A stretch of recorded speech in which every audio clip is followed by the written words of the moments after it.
Welcome, everybody, to Bar Talk, the beverage and spirits podcast at the Relief and Resource Company in Fenton, Michigan. I am your host, John Foley.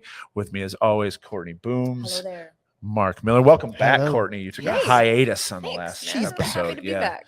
We had Sana, Excited. talked about wine, had a good time, but we're very Yeah. happy to have you back.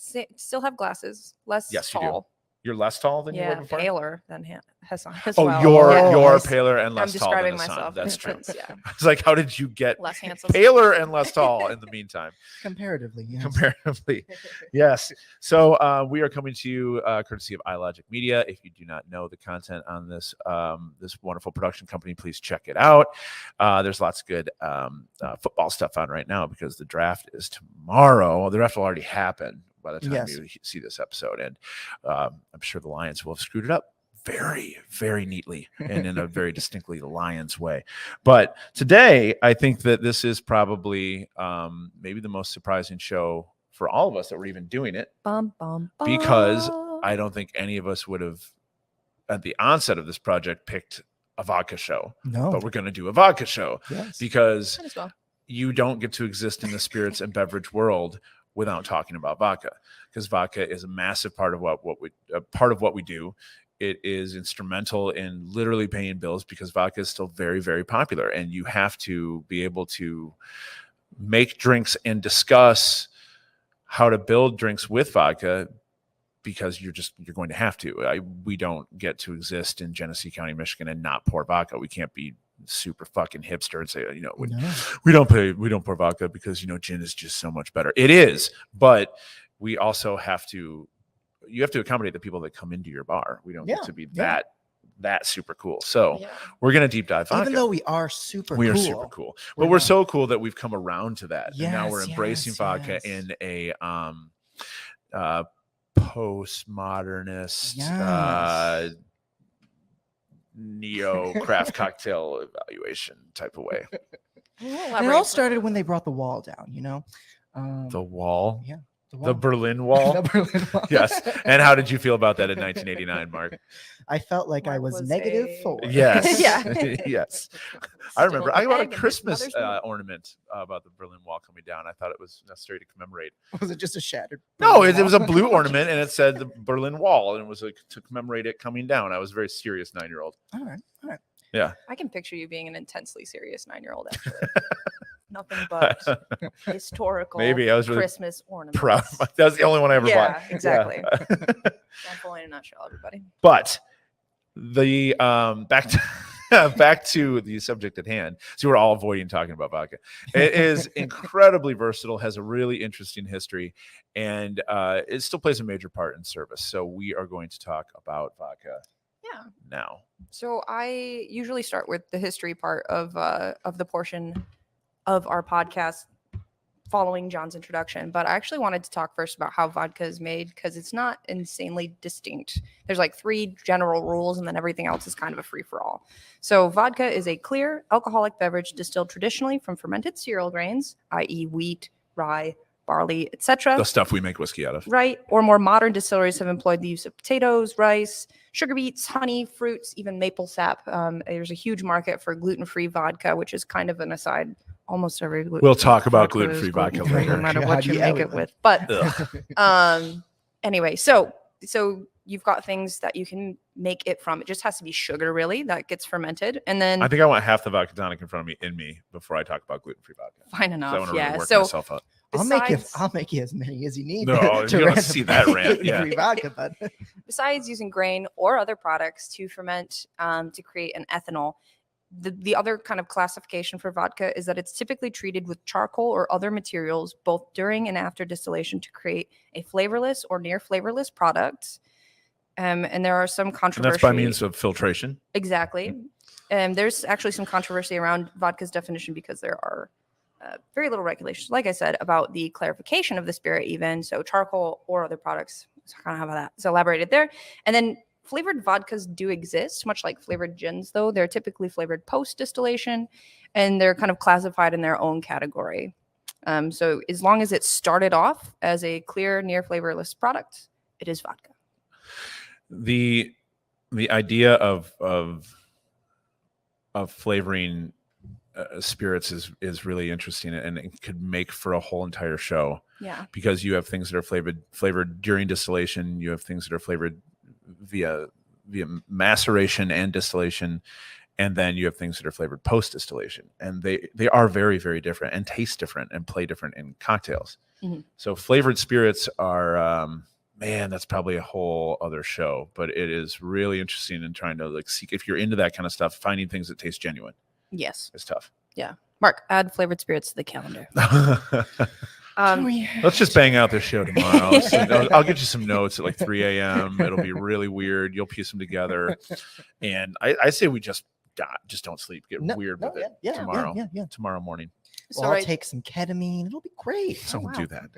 So the first rule has to be made from something that creates sugar, fermented to create ethanol. Second rule has to be clarified through something like charcoal. Third rule, at least in the USA, the minimum ABV possible is 40% alcohol by volume, making that 80 proof. Most, I think the maximum I've seen is 55 ABV in the American market. And then the EU actually has a set minimum standard for vodka as 37.5 ABV or 70 proof. There is no maturation period required for vodka. And the this pure spirit drink does not legally require anything to be added to it post distillation besides what is just what people want to do. So you're making some clear ass booze. Yeah. Clear ass booze. Yep. Now, traditionally, vodka was drank neat. It's typically made along the vodka belt of Europe. It stretches from Sweden to Poland, so it includes countries like the Ukraine, Belarus, Norway, Iceland, Finland, and Russia. And there, they currently drink it freezer chilled. So you just pop that bottle in the freezer, and then you sip straight out of there. Or you can put it in a glass, but typically icy cold. Mm-hmm. Mm-hmm. I think we can give John Cole a picture of the vodka belt if we wanted to pop it up. We could, yes. Yeah, and that comes up. There's like the wine and beer belt too, above which the countries above the belt make beer, and below the other ones make wine. Mm-hmm. I never thought of there being a vodka belt, but that's it. That's where they make the vodka. Yes, and it's interesting because you think of these places as cold, and I think we as Americans think of them as desolate. They're certainly not. They're very populated, but there's just like there is pageantry about it, but it's so simple. Like we made it. It's very strong. We keep it in the freezer so it's cold, and so that when you shoot it, it blows through your body like a cold, but it keeps like a warm, cold fucking knife. There's a part, and it reminds you of exactly the place where you live. There's a part of the formation, like how vodka was made, why it came about, that actually comes from that, and why it continues to be drank chilled nowadays. So generally speaking, vodka's history is pretty contentious between about 2 to 3 countries. 2 mainly, with one kind of accepting that you could add us too if you wanted kind of situation. But it's wrapped into some of their cultural identity. And so that's also why it's contentious. Generally speaking, it's accepted that vodka came about around the 8th or 9th century. It's developed in the Slavic region, so kind of exactly where that vodka belt was, as I was describing earlier. And climates of northeastern Europe were so cold that it would cause drinks like water, beer, and wine to freeze over in the winter months, no matter how warm you tried to keep your house by way of fire or like just piling in with all of your farm animals or whatever you ended up doing. So when those drinks would freeze, there'd still be a little bit of it at the, like, say, bottom of the basin or jug or wherever you had it contained. So they would take the frozen top of the beer or the wine or whatever they were making off, and then what was left is now a higher proof remainder that is just by way of freezing is kind of left there, and they found they could still drink that. So instead of waiting every year for winter to happen in order to drink this higher proof beer or wine, the introduction of alembic stills does make its way into the region, and they find out that distillation is going to do the same thing for them, basically, without having to wait for winter. And then they start to use the grains, like we were talking about, to make vodka effectively. At least it happened in winter for them. Yeah, yeah.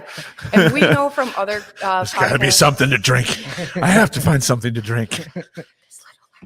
Yeah. We're all waiting for the winds of winter, like we all are. Yeah. Like we discussed in other podcasts with like aquavit, there was distillation happening through the use of like medicinal purposes mainly, or like anesthetics or disinfectants would have basically been high gravity spirits that were distilled. But those, if you drank them too much, obviously would You go kill you blind or because die. yeah, it's poisonous. So it does Risk take about it for the biscuit. Because enough Slavic folks don't drink themselves to death Yeah. anyway. Well, yeah. Come on now, that's a stereotype. No, it's not. I would say that about happens, but anybody. I would yeah, say that about fair. anybody except massively culturally non-drinking societies. Fair. So it does. So since the point where they're starting to drink, because they do start to drink those higher proof alcohol products that would otherwise kill them if they drink too much of it. It does take about 2 centuries to figure out the right level of drinking ethanol, effectively ethanol, and that's been diluted. Yeah. We'll figure it out. Yeah. I swear. If we all keep working, we'll figure it out. And Uncle Sergey's untimely death at 23 won't be in vain. R.I.P. Uncle Sergey. Gave his life to this project. For science. The other part of vodka, the contest between these 3 countries is the root word. So it comes from the Slavic word for water, meaning is voda or woda, depending on kind of like your regional accent, if you will. And the first written and kept record of vodka production does come from Russia in the 9th century, and it came from That's just because they had pens. well, sort of, not really. They both had pens, but in Poland didn't have Russia, any pens.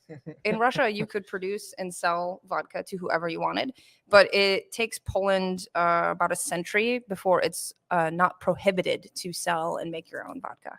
And so that's why they didn't really have a lot of written records, is because if you found records, you would get arrested. So you can make it at all, or you could make it. You couldn't legally sell it and make it. You Ah. could. They had the means to make it, but it was like hidden, if you will. Mhm. Yeah, kind of underground. So let's start with Poland, because they actually have the earliest claim. They say the 18th century. Russia says the 9th century. 8th century, 9th century, excuse me. In Poland, vodka is produced with as much regional tradition and variation as that which we can find in European countries for things like Scotch or rum or wine even. In the first instance of the written term, vodka comes from Poland in 1405 from a record of deeds, excuse me. At the time, vodka was referencing the chemical compounds and cleansers that I was talking about, but they would call the beverage that they drank to be diluted down gorzalka from the first distillation, and that means fire water.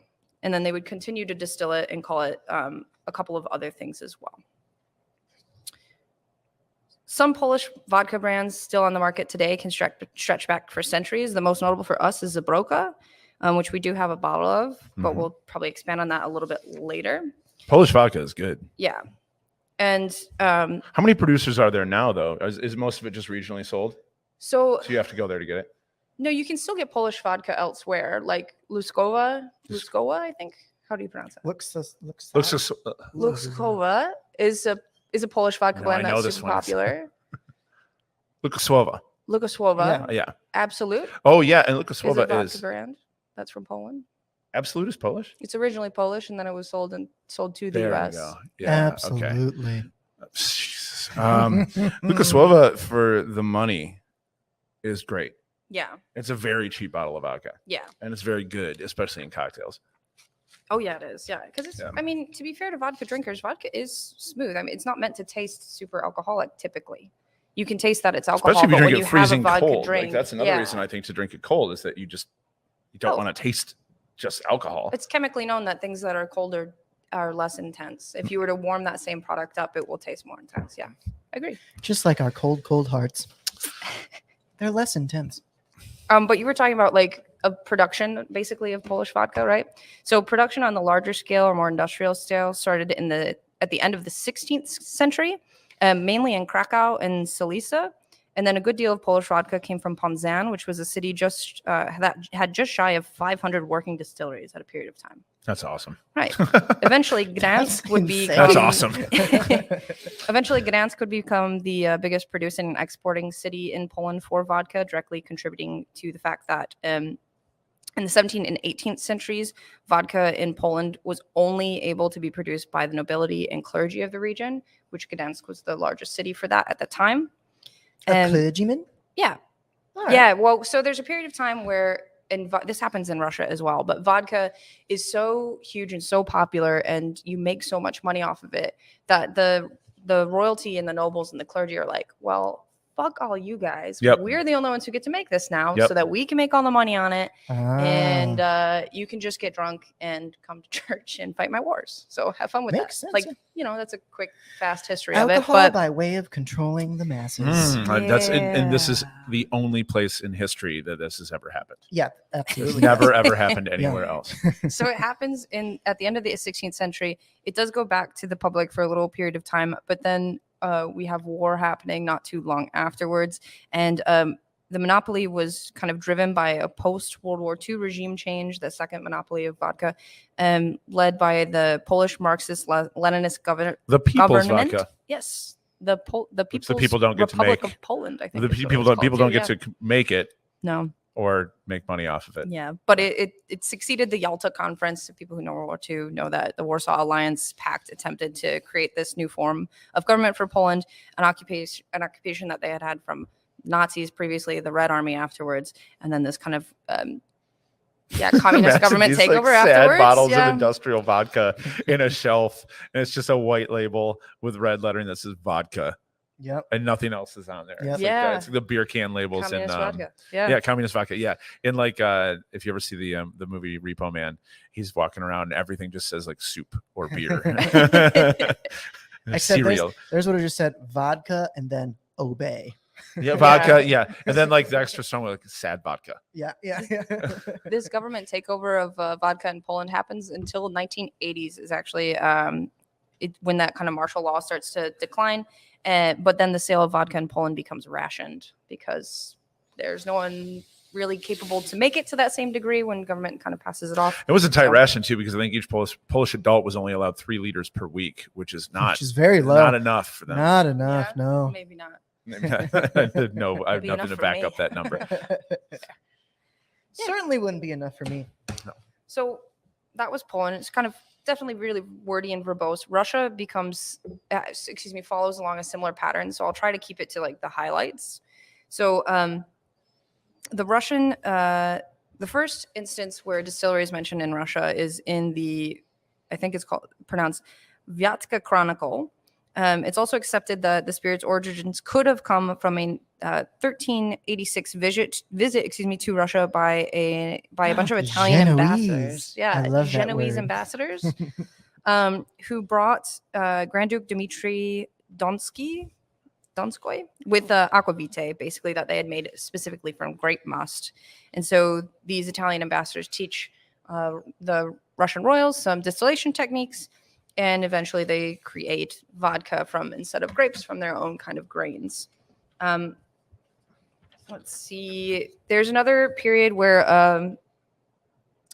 a monk from 1430 from the Chujev monastery, in Moscow, he was said to have been proficient in medical practices, therefore knowing distillation techniques and creating a product called bread. He called bread wine, so making spirit from wheat instead of grapes, but in the same distillation process that they would have.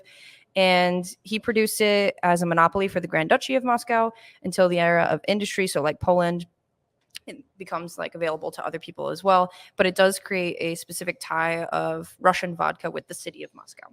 That story in particular.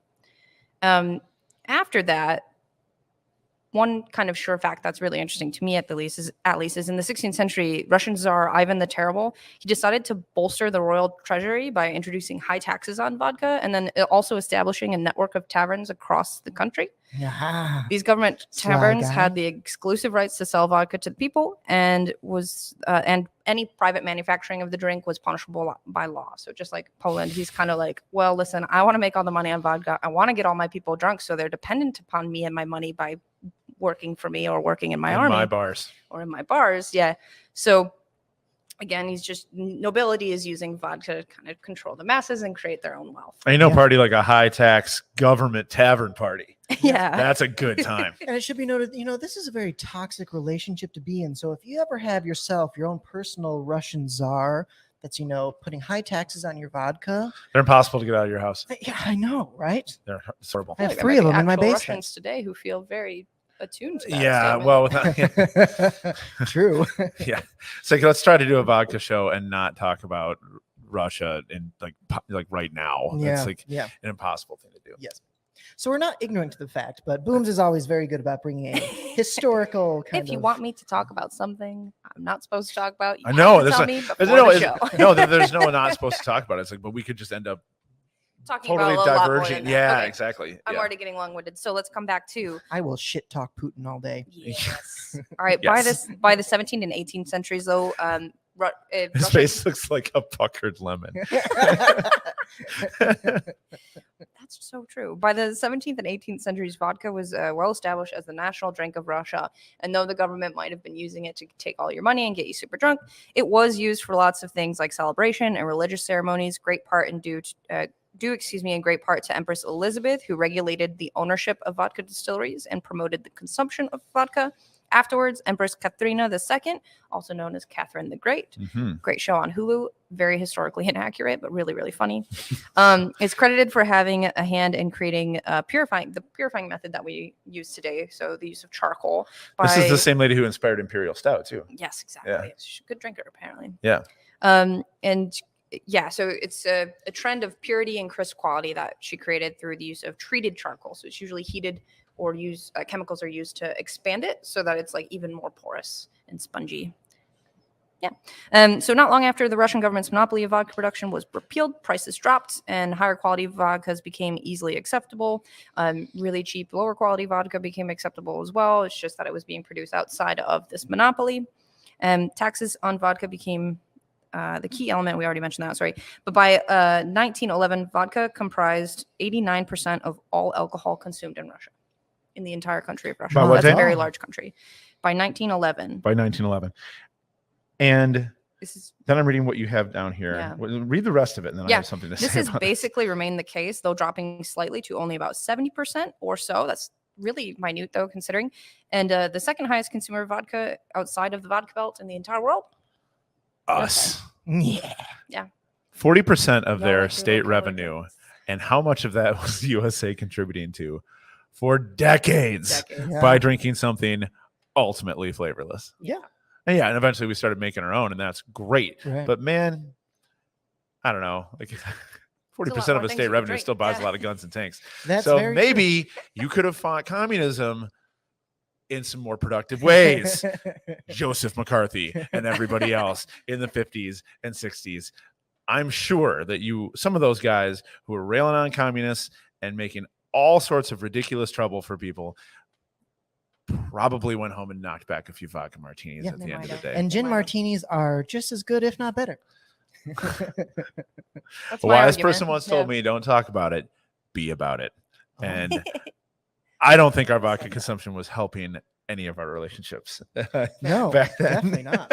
It's like, oh, just give them a bunch of money. But I mean, there was a massive sea change, though, with Yeah. American liquor consumption Yeah. post World War II. Oh yeah. Yeah. So I'll come back to Sweden in a second because you're discussing exactly the next point. Oh, sorry. So it's okay. Well, we're jumping ahead. Sweden's, I mean, they're just happy to be The in that. small They're just part- happy to be at that party. Yeah. They're So lovely the small people, part the about Swedes. Sweden, so much. Were they the ones you were saying like, okay, thanks if you want to invite us, that's cool. Yeah, I yeah. say that's like awesome. Like you and Poland can just totally fight and be dicks to each other. Call us if there's anything Yeah. cool and not shitty, and then we'll come to Just that. So it comes back. So That's you've heard Sweden's about relationship with Yeah. Poland and red Russia. wine Right there. and burn wine. And by the way, a lot of people say that vodka means fire water. What they really mean is burn wine. That reference that I said before, woda being water, kind of loops into. So it's all that kind of combined. But Sweden has their own term of burn wine, which is called brännvin, and they still make it today. A lot of people think that this comes from the base Dutch term brandjeven, which is their term for brandy wine. And Brand of wine, and brand a of lot of wine. Icelandic friends will see a similarity to brennivin. So it all means the same thing, burn wine, or kind of like early wines. And yeah, the most popular Swedish vodka. Oh, sorry, absolutely Swedish. I Or is it thought, not yeah, there's something Polish? bugging Yeah. me about that. But That yeah, was the other part. Was they the most sold and then they popular sold it. Yeah, Swedish wine. Svedka is Yeah. still Sweden. Svedka is also right? still Swedish. Yeah. Yeah. But to get back to John's point about like its popularity in America, so post-prohibition, the first instance of vodka in the West started after 1917, actually, following the Russian Revolution, when a bunch of refugees took their love for vodka to America. So it was here before Prohibition. However, during the point of Prohibition, where everyone's getting like a bunch of bathtub hooch and like whiskey from Canada or rum from the islands, they're kind of influencing their palate with lots of really bold flavors compared to vodka, for instance. But their kids who lived during Prohibition either saw their parents out getting feckin' lit and getting arrested for it, or weren't old enough themselves to drink anything for like a very long period of time. A lot of people drink before the drinking age at that time was 18. Tastes They changed. weren't able to, so their taste changed. What they wanted was something that tasted like almost nothing, but still gave them a very good buzz, and they can mix it with their like Hawaiian punch. I think was started right. You know what I mean? Like Hawaiian punch was a popular drink at that time. So Not Kool-Aid? Kool-Aid comes later. Oh yeah. Oh yeah. I hate that. Oh my god. But realistically, You've been building up to that for 20 minutes. No, I just now thought of it. You know how my brain works. I live in the Yeah. moment. but realistically speaking, they wanted to get drunk, but they didn't want any type of intensity, and so vodka naturally lends itself well to that. What it also does is it lends itself well to influencing those other sweeter flavors of parts of the cocktail. So like a liqueur, like a fruit liqueur, or a curacao, or the mixers is basically what the argument is there. So yeah, Which is interesting because you can blame or credit vodka for a number of things. One of them is the proliferation of pre-bottled and pre-made mixers. Yeah. Because then you sure. get home and you have two things, right? You need Yeah. the mixer, you need vodka, you're good to go, you have a cocktail, you put ice in it. And that goes on forever. So you're seeing the other things yeah, tailored to the predominant booze of the day, which is just how capitalism works and marketing Yeah. works. And that leads to like decades worth of really bad bartending. yeah, Really kind of bad today how bartending. you see leaning heavily on other the things. all the pre-made cocktails you can get in, Canned like cocktails cans and and stuff, stuff. Yeah. Which some of them granted are pretty decent. Some of them are pretty good. Some of them taste Some like, of them are real like awful. tinny and really, really Yeah. strange because you have to put those flavors out on a mass scale. Right. And like when you're making thousands of cans of whiskey, ginger, or gin and tonic, it's hard to get genuine quinine or Yeah. ginger Or get flavors. any regulation of flavor as well. Right. Yeah, Yeah. from can to can that can vary potentially too. And I love, trust me, I love the idea of a canned gin and tonic. I think it sounds great. I have to do even less work, and on a Sunday at home, I'm really lazy. But man, I've cracked a couple of those cans, just like whoa! And it's just Yeah. this weird, like chemical robotic Mhm. quinine. And some flavor. of them are very strangely sweet too, in a weird Yeah. way. Like over sweetened for maybe preservative factors. Yeah, it's Yeah. got to be preservation Could be, agents or a way to cover other things because fruit and sugar cover a ton. Yeah. Like that's what happens with bad vodka cocktails. I get that just cracking a can is real easy, but they do make portable bar stations and you can take them with you. They're like in little suitcases. I have 2 of them. I'm gonna People take my always- portable bar station from my kitchen to my garage. Last summer, You could do people it. gave I me a know. bunch of shit because I would bring, like, if I was making cocktails out on the beach or something, You bring your shakers I would with no, you? I would bring a jigger, and people were giving me shit. I'm like, I want to know how much booze I'm actually drinking. Yeah. Okay. It's an Mhm. all-day drink. You really Yeah. have to know how much you need to Trying to hydrate pace as well. myself. Yeah, Yeah. exactly.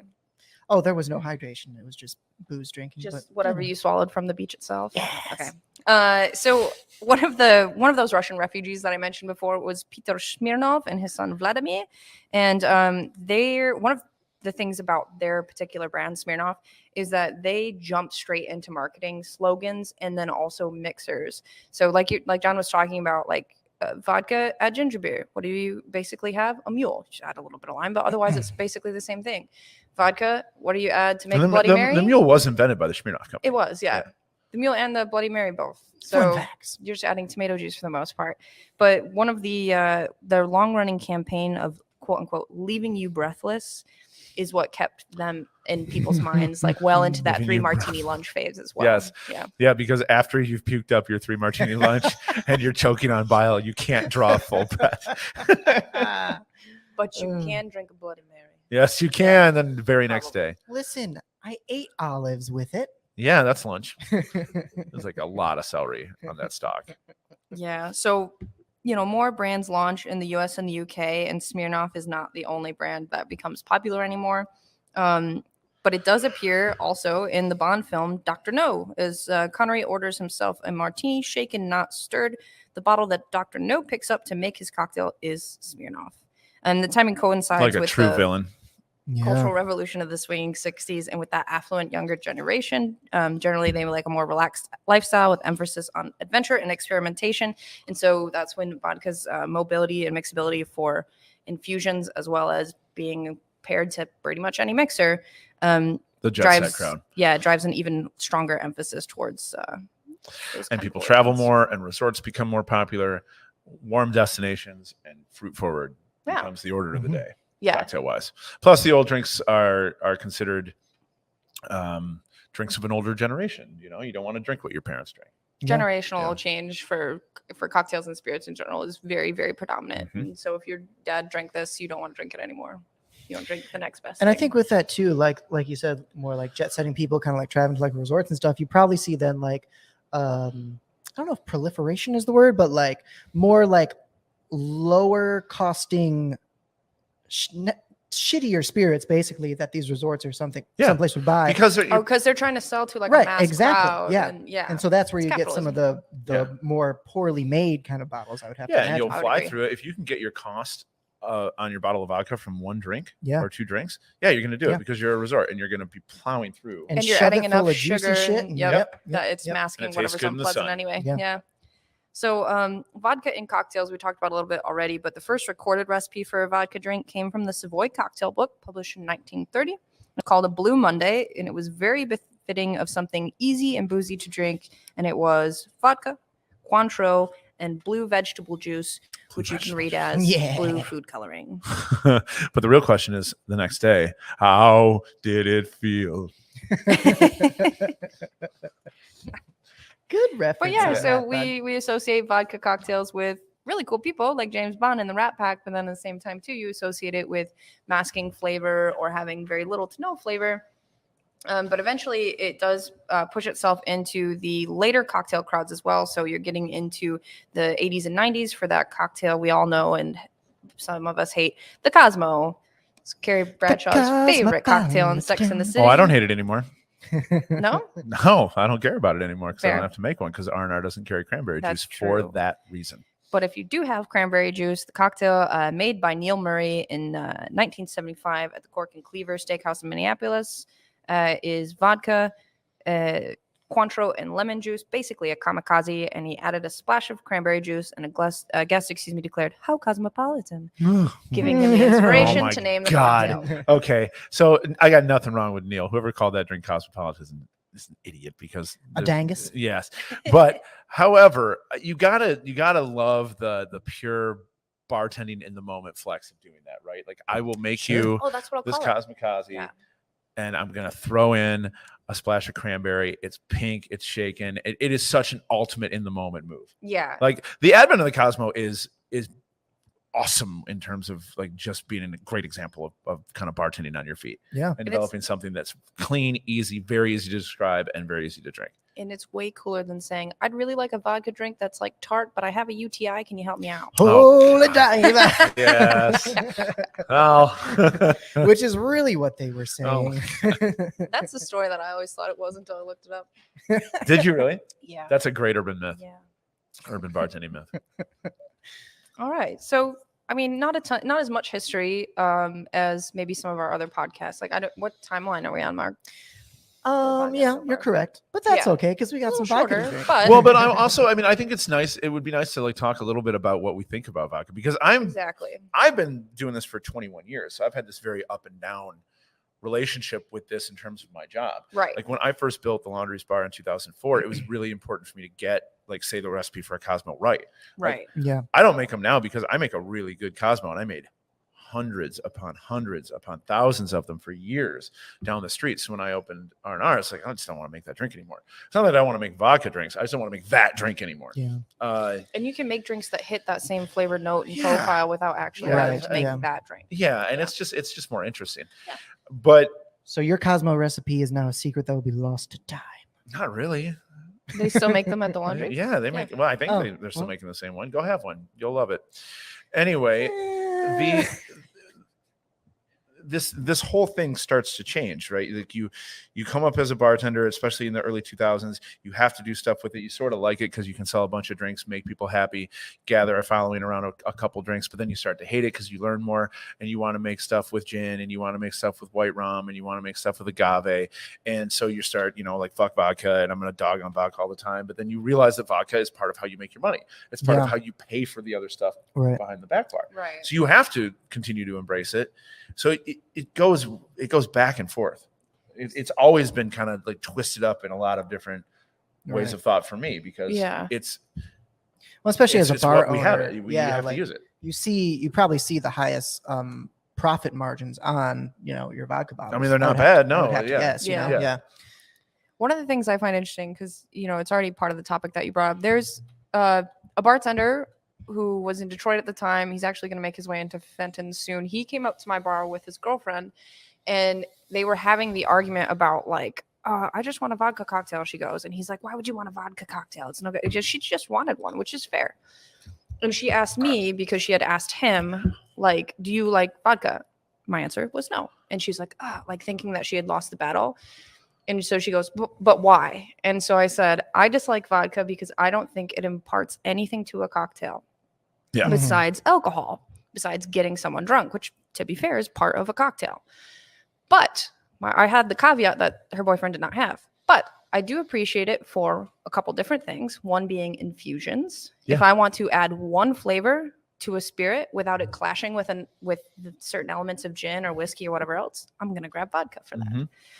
And then, the other part of it too is that if I want a cocktail that the only influence of flavor is those outside spirits, again, I'm going to grab vodka. So if my liqueur or my Amaro or whatever else I might be using is pretty subtle and grabbing another spirit would overpower those flavors, vodka's your choice. Yeah. Yeah.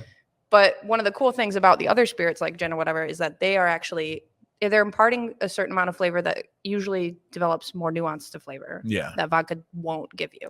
It's the idea of weight or depth to a cocktail. Yeah. And a vodka cocktail won't have that. And that's it. But I mean, vodka's tofu, right? Like it'll take on whatever you give it. So that's important too. And it's also important for, I think, people who want to get into cocktails who really have a hard time tasting anything with actual flavor. Is that this is how you get used to, say, a balance between like acid and sugar and bubbles and stuff. If I make you a vodka Collins with lavender syrup, you're going to really taste the lemon and the lavender. Yeah. You know, if it'll enhance those other things. Right. And it won't take away or distract from any of that. And I think that's kind of, it's a useful tool. Like you'll have people who like vodka for whatever reason, and you'll serve them for a year, and then all of a sudden they're like, okay, I just want something botanical. And once you get to know them, you're like, okay, I can just totally slip Hendrix into this next cocktail. And then all of a sudden we're having a conversation about gin. Like you don't want to talk about it strictly in gateway terms, but it is that way. It's our gateway, not theirs, but our gateway to introduce other eventual flavors for people. Yep. And that's very, very useful.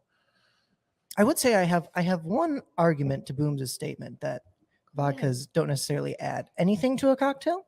And my argument to that is going to be American Liquor Company. Or Zubrowka. Or Zubrowka. Yeah, so which we'll talk about those in a second. Statement was generalized. That is fair. Yeah. I want to lay out one thing, and I've been waiting to talk about this. I think I mentioned it in other podcasts. And I am just going to go on record because I thought about it all last night, and I was going to say something nice about the Dirty Martini and the vodka show. And I thought about it forever, and I just fucking can't. That drink is horrible.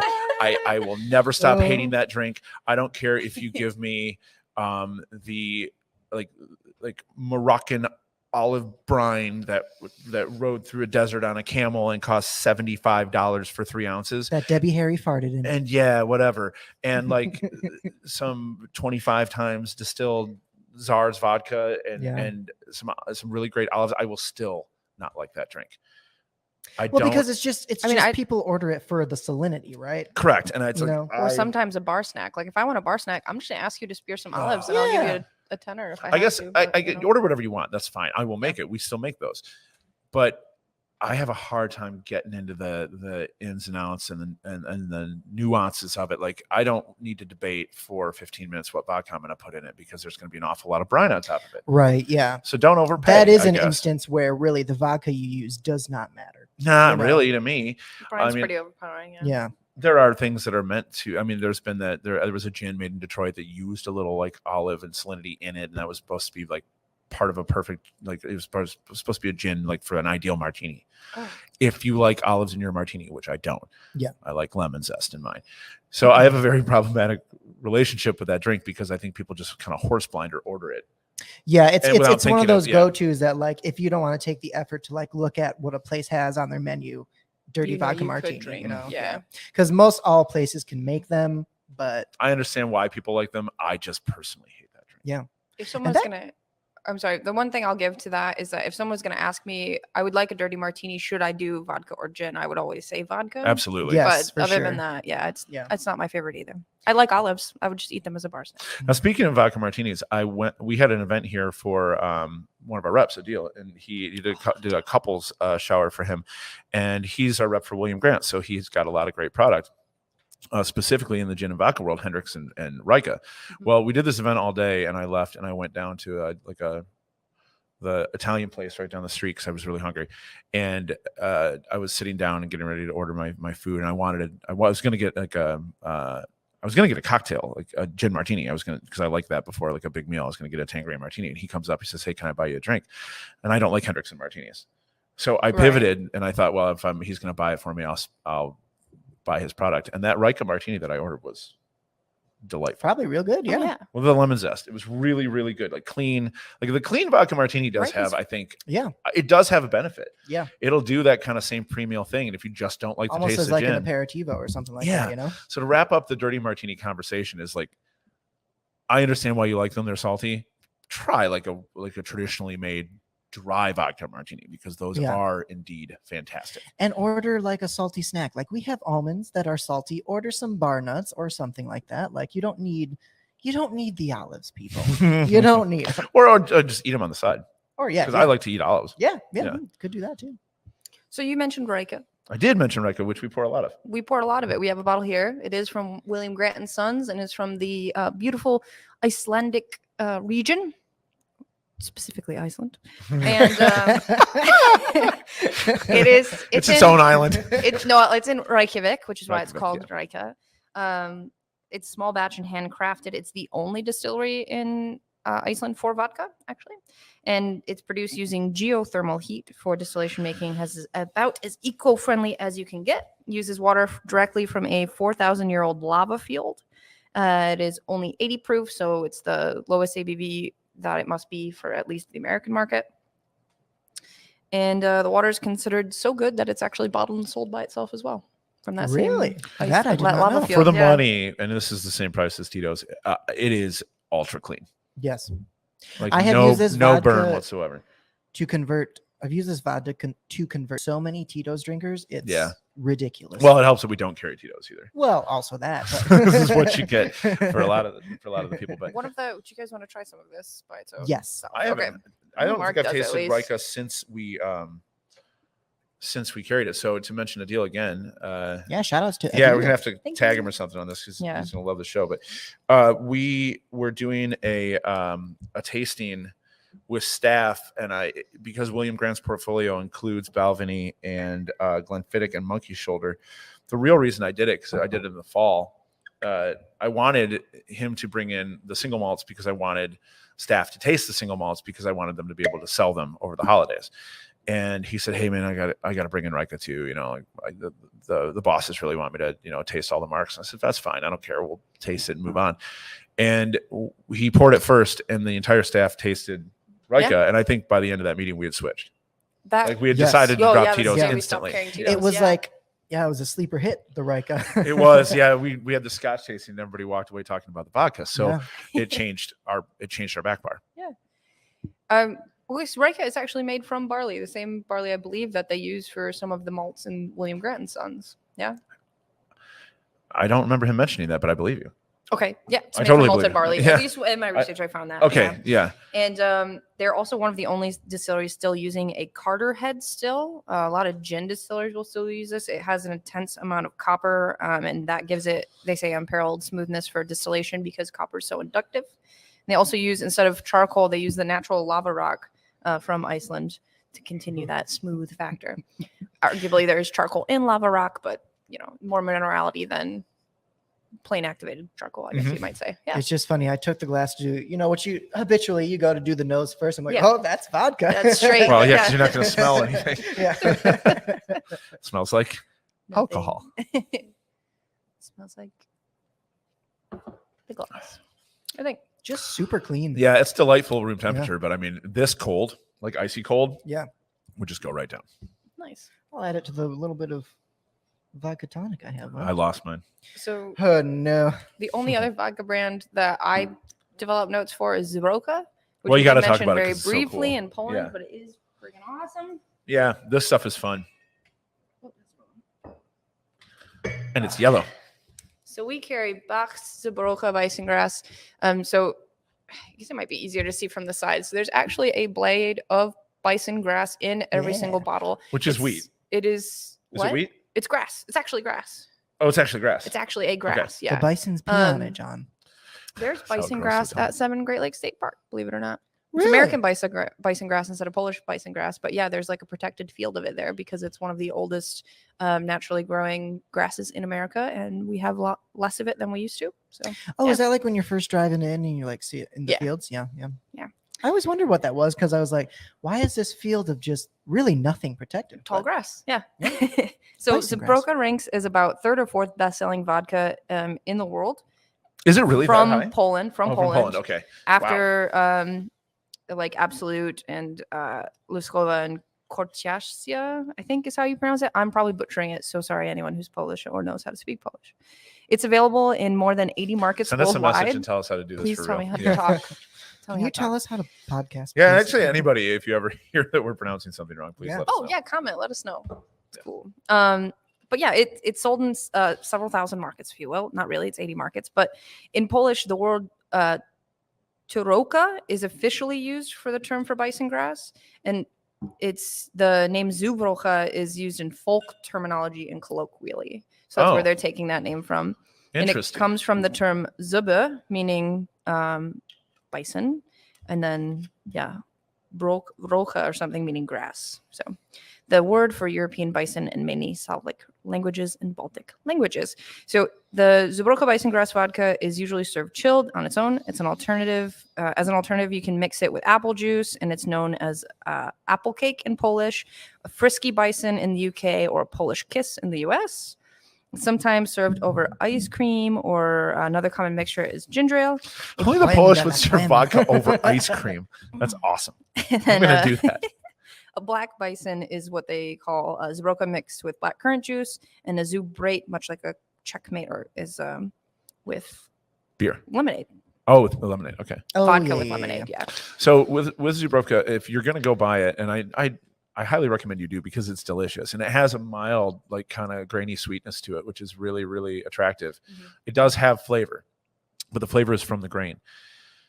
And Don't And the grass. don't expect it to work the same way a normal vodka would in your vodka tonics or like in a martini. Don't put this in a True. dirty martini. Like it is a specific type of thing. It loves citrus, specifically lemon, like soft citrus, and it loves apples. Green apples. Yeah. Anything Tart apple based you can put with Zubrovka, you will be rewarded. Mhm. We've topped it with hard cider. Yep. We've done it with just fresh pressed green apple juice. You Yep. can do it with just like bottled Martinelli's apple juice, and it's awesome. Mhm. And apple juice is a notoriously crappy mixer for cocktails. Like it usually doesn't work whatsoever. Yeah, it's hard to work with apple juice. Man, but this particular vodka has just got such an adherent for apples. There's another drink that I came across recently called the Count of Zubrovka. The Count of Zubroka. Which is so good. And it's Zubrovka, lemon juice, Montenegro Amaro, and you top it with cider, like hard I cider. love Montenegro with So with apple good. in particular, so that makes We've been sense. doing it with a semi-sweet from Blake's Flannel Mouth, which is good. But we've got this new one coming in called Thistley Cross, which is a Scottish cider that is aged in Glenrothes Scotch barrels, and I'm gonna make one with that. Talk It's gonna dirty be to great. me, Yeah. John. But there's also Green Man from Tandem, which would be Yeah. ideal with Oh, this. Green Man would be good. Yeah. Yeah. Yeah.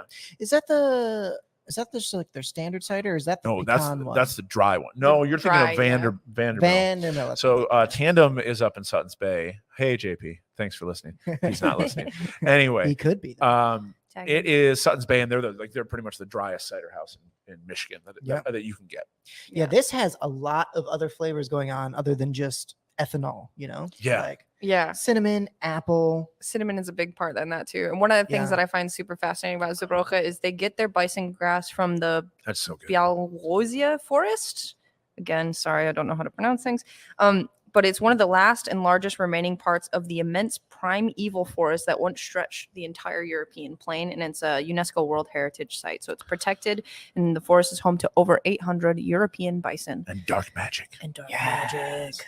I do always mess with people at the bar when I talk to them about this vodka. I'm like, yeah, they go through and they pick out all the blades of grass that the bisons have peed on, and Oh my that's why it's yellow. There you They're like, really? I'm like, yeah, no. That's not true. John, didn't you also name a drink the Southern Cross that you used with this because Yeah. of the tree? Because of the tree. Yeah.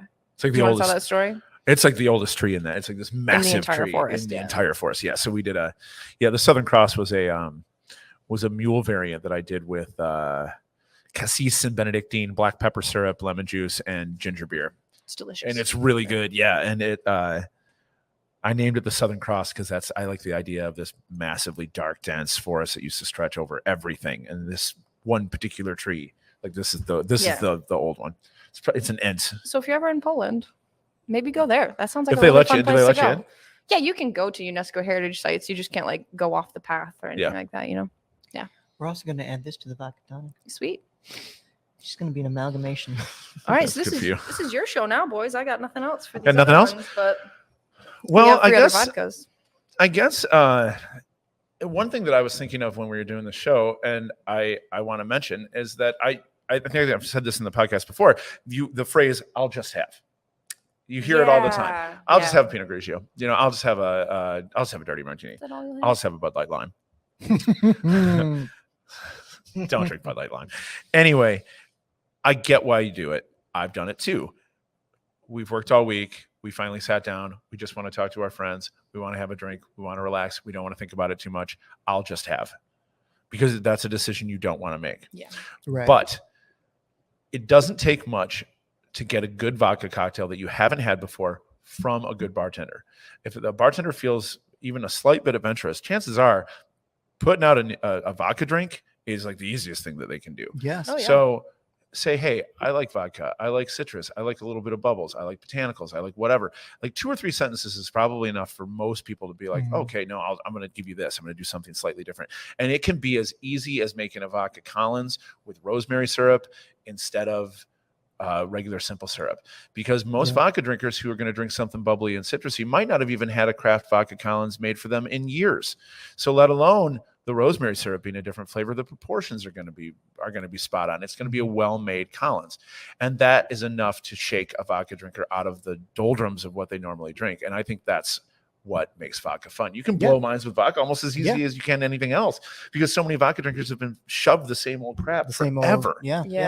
And I think I can say for me personally, you might feel the same way too. That's one of the reasons why, like, I try to challenge myself to make a vodka cocktail for the house cocktails. You know, I think you and I alternate. Yeah. It's like our turn. Yeah. Each menu. Because vodka can be a cool thing in cocktails, and you can use it to like elevate other flavors, like you were alluding to before. Don't you have cachaça? You have Bekarovka in your Bekarovka. in your I vodka. have a lot of Bekarovka in your new Bekarovka, drink. Which is cool because that's very Eastern European. Yes, it is. Yeah. And I learned how to drink Bekarovka when I was extremely young because I was over there. Yeah. And in Prague, we thought we were badasses drinking Bekarovka shots with our Pilsner. And the Czech bartenders are looking at us like, you guys are assholes. You'll be dead in an hour. But that's the beauty of vodka, is you can put something like Bekarovka or cachaça or Benedictine or cassis in it, and rest assured that ingredient will shine. Yeah. It will absolutely shine. I agree with Marc's sentiment too about like challenging yourself to use certain ingredients. Like I've been doing that lately with tequila because it's a spirit that I don't prefer the flavor of. But I'd like vodka to be so far vodka has been harder for me than any other spirit to try and create a cocktail with that isn't a classic with a slight variation, like, to be more original than that. Yeah. Rum was that way for me. I think because I turned 21 and became a bartender in a pretty bad time for rum. Like it was early 2000s, and I didn't have my foundation of tiki knowledge then. So it's just like, Captain Morgan's and a bunch of really bad stuff. So I had to kind of I wormed my way in and forced my way into learning rum. Right. The same way you did with tequila, because it's like, I got to understand this. This is globally too important for me to not figure out what I'm doing. And I mean, I thought about this particular moment of the podcast earlier too. And it's just like, if any young bartenders are listening out there, and everybody hates that shit, right? Like every time I listen to the Tigers and Jim Price is like, for all you kids listening to the broadcast, and like no kids listen to the Tigers on the radio ever. And every time he does that, it's because and a kid hears it, it's because he's stuck out in the garage while his dad's cleaning the garage. He's like, ugh, he won't even turn on music, and this grandpa is telling me to keep my eye on the ball or whatever. But for real though, if you're learning how to bartend at home, or you're just getting into learning builds and how cocktails are made, don't discount vodka. Don't skip the foundational steps, because vodka will teach you how to get your builds just right, because there's no way to hide if the sugar and the or the fat and the acid or the juice is in disproportion. Booze can't help you there. No, it's all about the proportions, man. Yeah. So I mean, it's absolutely got virtue. Even though I still want to roll my eyes about it all the time. But we should mention the Michigan vodka that we carry, right? Yes, but we got to do we have it too. We got to do it real quick. Okay. All right. Valentine, Ferndale, very famous. Valentine is not just the house that makes Mayor Pingree. I don't want to get into Mayor Pingree bourbon right now. I'm not on a bourbon forum, and I don't want to get angry. But Valentine vodka, very, very excellent. Also, American Liquor Company, made from Michigan grapes. Distilled from grapes? Yes. It's distilled from actually a couple things: wheat, rye, barley, not and grapes. corn. Okay. Yeah. All the grains. Yeah, all the grains. It's sourced from distillates from out the Midwest. Never mind. The grape. You're thinking of Citadel. No, what I'm doing is I'm thinking of a product that our rep for American Liquor Company repped before she repped for American Liquor Company. So sorry, Cole. I did not mean to get that wrong. But this is made in, of all places, Temperance, Michigan. Yes, Yes. But is excellent and has. Was it made by Carrie Nation? Her zombie. And She said it's got a ridiculously lovely mellow sweetness and a little bit of mouthfeel. Yeah, and I think you said the grape thing, because when you taste it, it does have this kind of like grapey kind of like back. No, I said that because I'm an idiot. And I was trying to give you the benefit. No, don't do that. But yeah, this is really good stuff. Sourced from distillate from the Midwest, blended in Temperance, Michigan. I love it. I think it's great. Killer price. Yeah. It's like $20-$25 a bottle or something. Yep. And they're an awesome partner to have. They're really fun to work with. Yeah. I have nothing to add. Who knew that the vodka podcast would go right up against it time-wise? Yeah, for real. Lots of digressions. Before we go, be sure to check out all of our social medias: the Relief and Resource Company on Facebook, Relief and Resource on Instagram, or Relief_Resource on Twitter. Find us this podcast and send us a message. Yeah. We don't hear from anybody, and we would love to. Yes. Yeah. Tell us something. Give us an idea. Yeah. I'd like you personally to write me a letter. Yeah, could do. Or if you want, there's something you want us to talk about, email us on the website. Yeah. Yeah, we'll see it. We'll compile it. We'll get to it. Yeah. Maybe we'll do a mailbag show one day, 7 years from fun. now, when we have enough listeners. Oh, we talked about this once. Yeah, that'd be great. Yeah. So hit us up with some ideas. We'll try to put that out there each show. Yeah. All right. Until next time. Yeah. Cheers. Cheers, guys. Adios.